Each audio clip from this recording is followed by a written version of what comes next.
حکومت کو اور موجودہ سیاستدانوں کو جو ابھی 90s کی دہائی میں زندہ رہ رہے ہیں انہیں اس آزاد میڈیا سے اور آزاد عدلیہ کے ساتھ مل جل کر کام کرنے کی عادت ڈالنی چاہیے، اپنے رویوں کو بدلنا چاہیے، نہ کہ کریں یا وہ میڈیا بدلنے کی کوشش کریں۔ ابھی ان کے ذمہ چینج کریں، اپنے موجودہ وقت اور حالات کے تقاضوں کے مطابق ڈالیں۔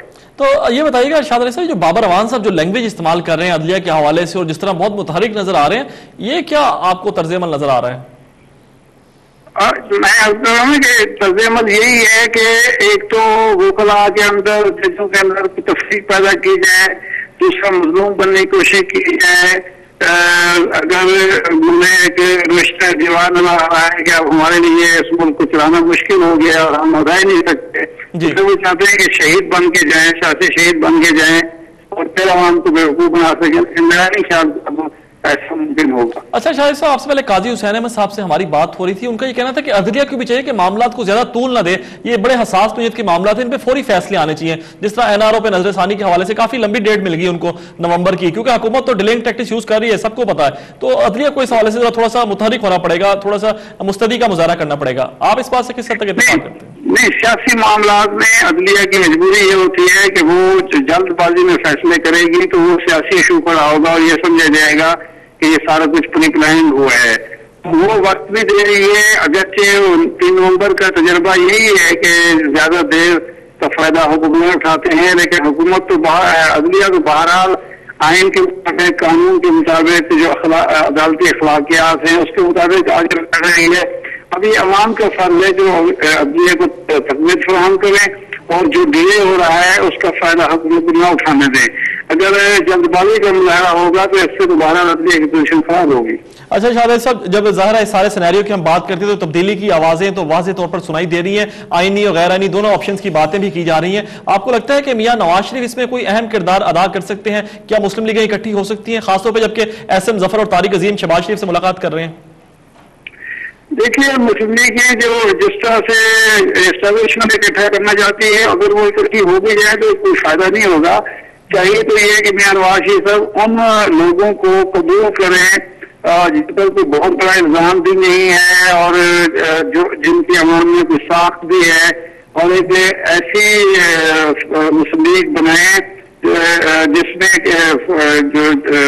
قیادت کی عملیت نہ ہو، فرد واحد کی جو شخصی عملیت ہوتی ہے وہ نہ ہو، ایک جماعت بنے، مضبوط جماعت بنے، مقبول جماعت بنے، چاروں صوبوں میں اس کے رولس ہوں، ایسی بات ایسا ہونا چاہیے۔ لیکن اگر یہ کہا جائے کہ یہ بھانت بھانت کی بولیاں بولنے والے جانور اکٹھے کر کے اسٹیبلشمنٹ کو استعمال کرے پیپلز پارٹی کے خلاف، تو میرا خیال ہے یہ اچھی بات نہیں ہوگی، یہ کھیل اب ختم ہونا چاہیے۔ درست ہے۔ آخر میں یہ فرمائیے گا، جو MQM کا بھی تھوڑا پینترا بدلا ہوا نظر آ رہا ہے، ٹارگٹ کلنگ کے ایک دوسرے کو الزامات دینا سندھ کے اندر، اور پھر کل جس طرح خبر آپ کے سامنے ہے عشرت العباد کے استعفے کی خبر پھیلی کہ صدر کو ملاقات میں پیش کر رہے ہیں، آپ کو لگ رہا ہے کہ کچھ واقعی معاملات تبدیل ہونے جا رہے ہیں؟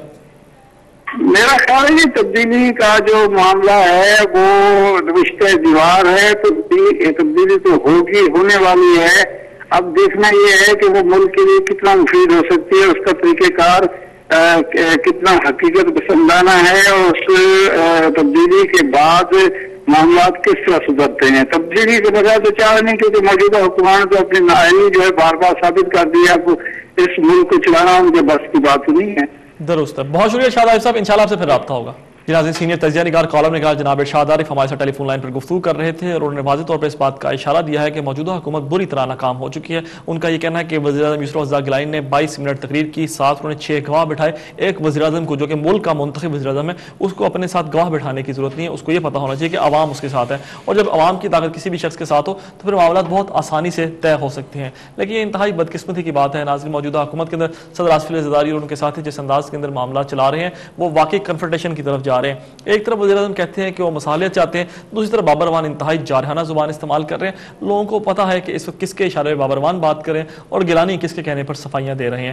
کیا ہی اچھا ہوتا کہ وزیر اعظم گیلانی اس دن تردید بھجوا دیتے تو یہ معاملہ اتنا طول نہ پکڑتا، کیونکہ یہ بات تو طے ہو چکی ہے اور سب کے سامنے ہے کہ خبر 100% ٹھیک تھی۔ جب خبر ٹھیک تھی تو پھر وضاحت دینے میں کیا مذائقہ ہے؟ وہ یہ کہتے ہیں کہ یہ وزیر اعظم کی منصب کی توہین ہے، لیکن انہیں یہ بھی پتہ ہونا چاہیے کہ جب خبر سچی ہو تو یہ بھی وزیر اعظم کے منصب کی توہین ہے کہ اس کی جھوٹی تردید کی جائے، اس کا ان رائٹنگ اگر پروف دے دیا جائے تو شاید عدالت بھی خوش ہو جاتی۔ اور ظاہر 17 جج سپریم کورٹ کے جب بیٹھے ہیں تو ان کو بھی مطمئن کرنا انتہائی ضروری ہے، کیونکہ اس کا براہ راست تعلق ان کی اپنی ذات سے تھا۔ ایسے حوالے میں زیادہ ضروری تھا کہ ان کو مکمل وضاحت دی جائے۔ یوں محسوس ہوتا ہے کہ چیف جسٹس افتخار محمد چودھری اس وقت اصل وجہ ہے تمام مسائل کی، کیونکہ حکومت نے فیصلہ کر لیا ہے کہ انہوں نے عدلیہ پر دباؤ بڑھاتے رہنا ہے، جبکہ عدلیہ نے بھی اس بات کا فیصلہ کیا ہوا ہے کہ یہ قوم جو این آر او زدہ معاشرے کی وجہ سے اور این آر او زدہ وزراء کی وجہ سے سخت مصیبت کا شکار ہے، ان سے جان چھڑانا ضروری ہے۔ سوئس کورٹ سے پیسے لانا بھی ضروری ہے تاکہ اس قوم کی جو کروڑوں اربوں روپے کی لوٹی ہوئی رقم ہے اس کا ہر صورت میں حساب ہونا چاہیے۔ ناظرین، اس کے ساتھ ہی ہمارے آج کے پروگرام کا وقت ختم ہو جاتا ہے۔ اپنے میزبان مبین رشید کو کل تک کے لیے اجازت دیجیے گا، اس وقت تک اپنا خیال رکھیے گا۔ اللہ حافظ۔